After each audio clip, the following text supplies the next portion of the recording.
En marzo, más o menos, en febrero, me vino a ver la Confederación General del Trabajo, con todo su plana directiva, para pedir que sacáramos leyes donde se impidiera el despido o se volviera a la doble indemnización o triple indemnización. Y yo les dije que no iba a tomar ninguna de esas medidas, que objetiva y discursivamente sonaban muy bien, que iba a estar toda la sociedad de acuerdo, pero que iban a tener efectos totalmente opuestos.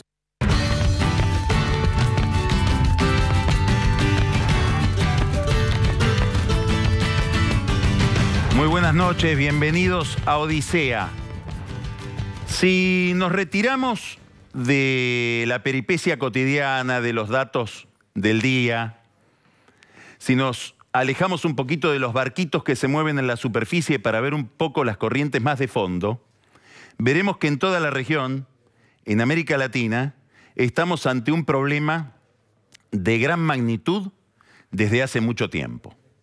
Es una región que tiene cierta homogeneidad en su agenda de problemas. Durante décadas estuvimos enfermos de golpismo, por ejemplo, y es una enfermedad que a lo largo de los años 80 toda la región logró superar. Nos fuimos curando. Hoy hay otra enfermedad que está en relación directa con la institucionalidad, que está en relación directa con los sistemas de impunidad y que es la corrupción, ligada a delitos complejos. Ya no es la corrupción política de aquel que se enriquece con los recursos del Estado solamente, sino que el dispositivo montado alrededor de la corrupción es lábil, facilita la creación de clases sociales distintas, nuevas, las mafias, que tienen planes de negocios determinados en vinculación con crímenes complejos, en el centro de los cuales está el narcotráfico.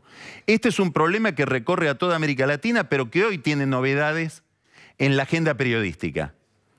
Primera, hoy se decidió en México, después de un trámite que se inicia a partir de hoy justamente, extraditar al Chapo Guzmán, que es el jefe del cartel de Sinaloa. Es una decisión importantísima, histórica, extraditarlo a Estados Unidos. El sistema judicial, policial, carcelario mexicano había tratado de retener a Guzmán en una especie de vindicación nacionalista. Es más, el último pronunciamiento que había habido de un fiscal federal había sido: lo vamos a extraditar después de que cumpla la condena, es decir, después de 800 años. Bueno, el reconocimiento del Estado mexicano con esta extradición es que no cuentan con el dispositivo institucional idóneo como para que Guzmán no solo no se les escape, sino no siga manejando la droga y el sistema de la droga desde dentro de la cárcel. Esto no resuelve el problema de la droga, más bien pone una luz amarilla o roja sobre la imposibilidad o las deficiencias del sistema de instituciones para enfrentar este problema. Hoy mismo, en Brasil, una gran pelea institucional entre el presidente de la Cámara de Diputados, nuevo, interino, fue reemplazado el presidente anterior por corrupción. Este fin de semana, el nuevo presidente dice hay que suspender el impeachment de Dilma Rousseff por razones formales. Resistencia del PT a que se juzgue, de acuerdo a los cánones constitucionales, a la presidenta Rousseff por razones fiscales. Sale el presidente del Senado, Renan Calheiros, que también está acusado de corrupción, para decir no, el impeachment sigue. Trabado, el dispositivo institucional de nuevo hace ruido para resolver un problema de crisis política en cuyo fondo, como todos sabemos, está el problema de la corrupción de Petrobras, que ha manchado el corazón del PT y de la alianza gobernante en Brasil. En la Argentina los datos los tenemos todos los días. Los más llamativos, los más novelescos, hablan de plata enterrada en estancias, como enterraba su plata Pablo Escobar en toneles, en tanques de combustible debajo de la tierra, o como enterraban los diamantes con los cuales realizaban sus dineros los mafiosos italianos en Sicilia. Lo más importante no es eso, lo más importante es la enorme dificultad que ha tenido el sistema judicial argentino para examinar estos delitos en el momento en que se estaban publicando. Todos los crímenes, todos los delitos que está estudiando hoy la justicia federal tiene 3, 4, 5, 6, 7 años de antigüedad en la prensa. Ahora los jueces se despiertan antes de que la gente vaya por ellos. El problema no es solo la corrupción, el problema es la impunidad. Y un gran desconcierto de la política frente a esta mega corrupción que aparece rodeando a Cristina Kirchner, de quien ya, más allá de que se unifiquen o no las causas, empieza a quedar claro que había un circuito alrededor de ella de sobrefacturación de la obra pública con recursos del Estado, con recursos de los contribuyentes. No hace falta caer en la demagogia de decir con recursos que tenían que ser destinados a escuelas, a hospitales, a jardines de infantes, que después, para transformar esos sobreprecios en coimas había que negrearlos, después volver a blanquearlos y volvían en forma de sobornos para la familia Kirchner en Otesur. Todo esto ha puesto a Cristina Kirchner, al liderazgo de Cristina Kirchner en crisis, no solamente delante de la prensa, de los sectores medios que ya no la querían, sino dentro de su propia base social, dentro de su propio electorado, dentro de aquellos que la sostienen o la sostenían. Y esto basta con hablar con kirchneristas muy íntimos de la presidenta, con dirigentes de movimientos sociales, para saber cuánto está perforando estas imágenes de gente ligada a Cristina Kirchner contando plata de la corrupción en la base social más desguarnecida, que es la que venía viendo en Cristina una especie de heroína de la distribución del ingreso. Esta crisis del liderazgo de Cristina Kirchner, esta fisura moral en ese liderazgo, no debe impedir mirar otros fenómenos ligados a la expresidenta. Podemos calcular cuántos diputados tiene, que son menos que los que tenía. Podemos identificar que ya no va a conducir el PJ, porque la nueva conducción del PJ se ha formado prescindiendo de Cristina Kirchner, de la Cámpora, inclusive de la gobernadora Alicia Kirchner. Podemos mirar cuántos senadores tiene y advertir que más allá de las formalidades, el bloque que preside el senador Pichetto está quebrado. Todo eso nos mostraría el poder de fuego institucional menguante de Cristina Kirchner, pero nos ocultaría un dato central que está hoy dominando la discusión política en la Argentina, y es el enorme poder de administración de los conceptos, de hostigamiento simbólico, de condicionamiento de la agenda del peronismo que todavía tiene Cristina Kirchner. Fíjense que reapareció en la escena, planteó en el centro de su discurso la cuestión social y condicionó a todo el resto del PJ.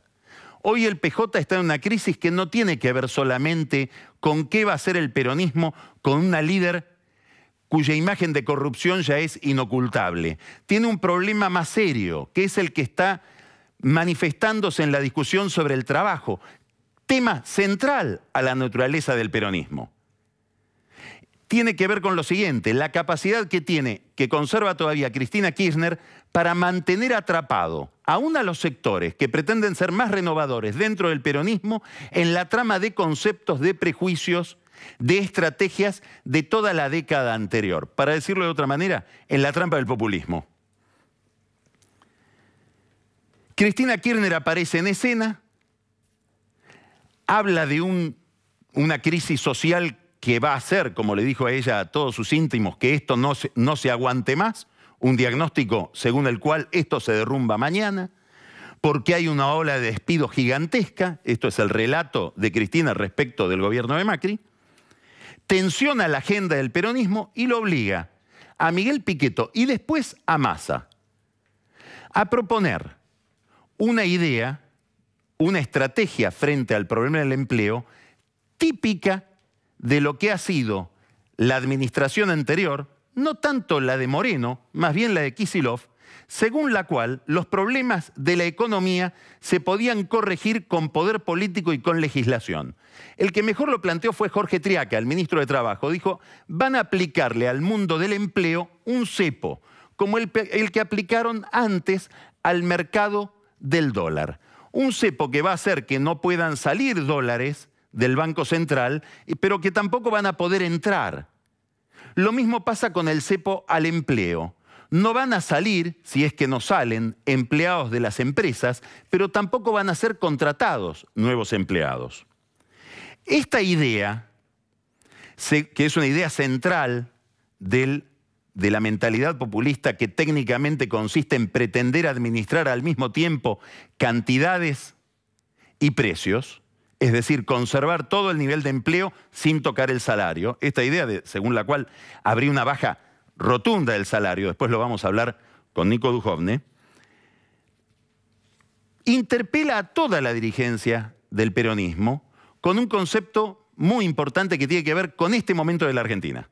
La Argentina está pasando una transición de una economía subsidiada gracias no solamente a una mentalidad del gobierno, sino a un ciclo extraordinario de las commodities que hizo posible que esa mentalidad se pusiera en operaciones sin un desastre demasiado importante, a una economía más competitiva, que si quiere mantener los niveles de vida de la población debe ser necesariamente más productiva, más abierta. La idea anterior, la idea con la cual Cristina Kirchner interpela a su partido y ese partido se deja interpelar, no solamente Pichetto, no solamente Urtubey, no solamente Bocio, también Massa, es una idea muy típica de la década anterior. Se puede distribuir riqueza sin crear riqueza. Es decir, se puede pensar en la distribución del ingreso sin pensar en la inversión. Este es el debate que hay hoy en el seno de la política argentina. Este es el debate que se está por dar en la Cámara de Diputados. Este es el debate que intenta dar Macri, convocando hoy a empresarios y sindicalistas para orientar la discusión en favor de las tesis del gobierno.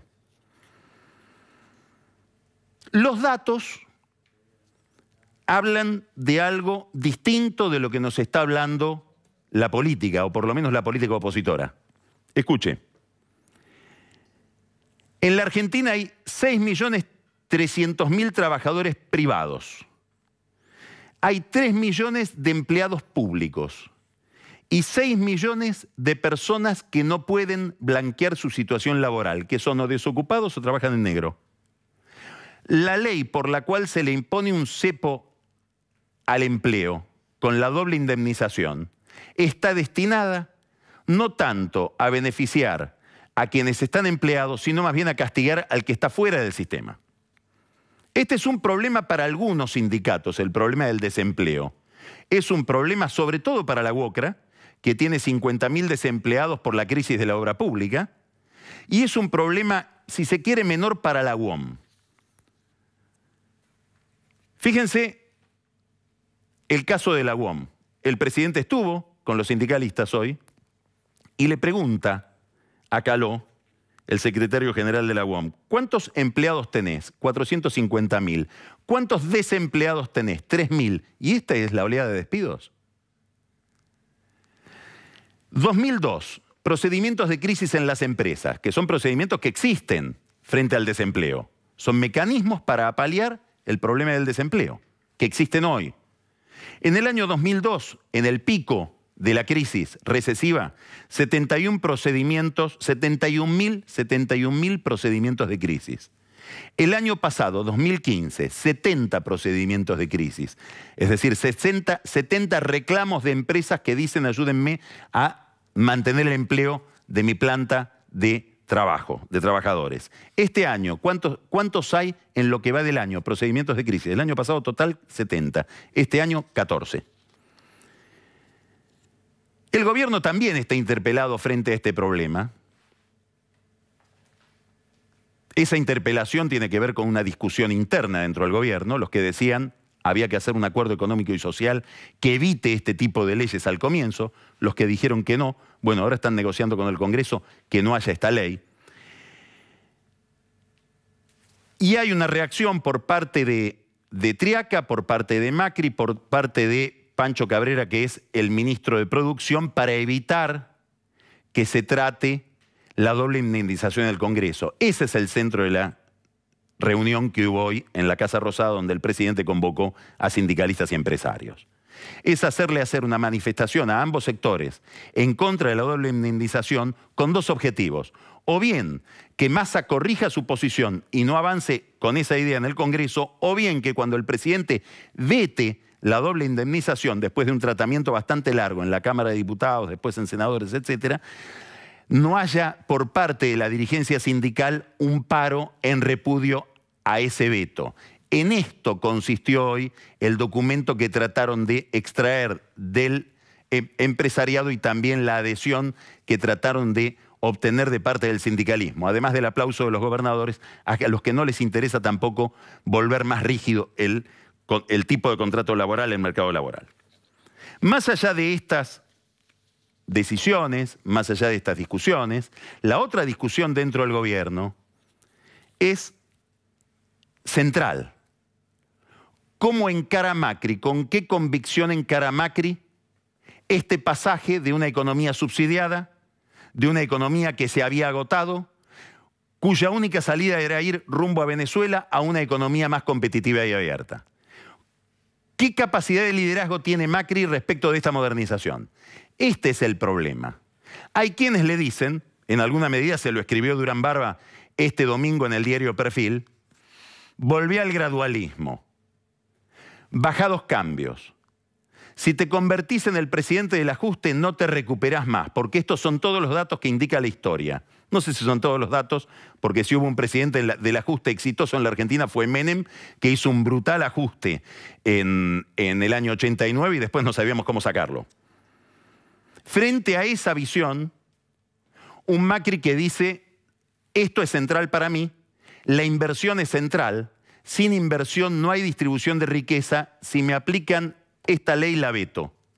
Sigue otros consejos, el de Piñera y sobre todo el de Obama, que en Buenos Aires dijo, a veces el dolor del corto plazo y el tener que tomar sanciones decisivas en una etapa tan temprana es lo más oportuno en lugar de dejar las cosas para mañana. Maquiavelo lo decía de manera más sencilla. Al gobernante le conviene hacer el mal de golpe y el bien de a poco.